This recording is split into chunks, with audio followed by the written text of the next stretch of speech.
বলে যে একটি দ্রব্যের ক্রয় মূল্য 620 টাকা এবং এটা ধার্য মূল্যের থেকে 25% কম। ঠিক আছে, দ্রব্যটি যদি 15% ছাড়ে বিক্রি করা হয় তবে শতকরা লাভ কত। ঠিক আছে, এই যে 620 টাকা ধার্য মূল্যের থেকে 25% কম, মানে কি ক্রয় মূল্যটা ধার্য মূল্যের থেকে কত বেশি সেটা আগে বের করে নাও।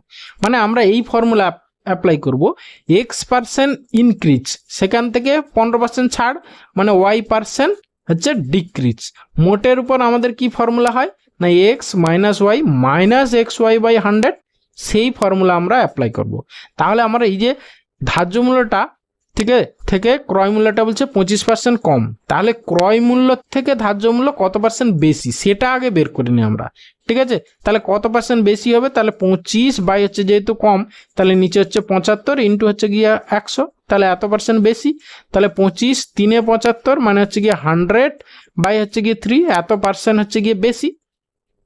ঠিক আছে, মানে 33.13% হচ্ছে গিয়ে ক্রয় মূল্যের থেকে ধার্য মূল্যটা বেশি। ওকে, তাহলে আমরা এখানে বসিয়ে দিই।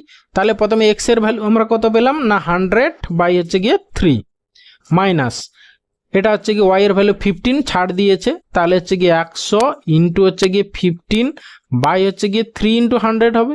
ওকে, তাহলে এটা কাটলো 3 5 15, তাহলে হচ্ছে গিয়ে তোমার থাকছে কত 100 মাইনাস এখানে হচ্ছে গিয়ে 15 আর 5 20 হবে, 20 3 60 মানে হচ্ছে গিয়ে আলটিমেটলি 40/3 এত পার্সেন্ট কি হচ্ছে লাভ হবে তার।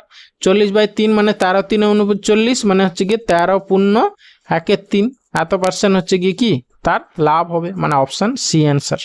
ওকে।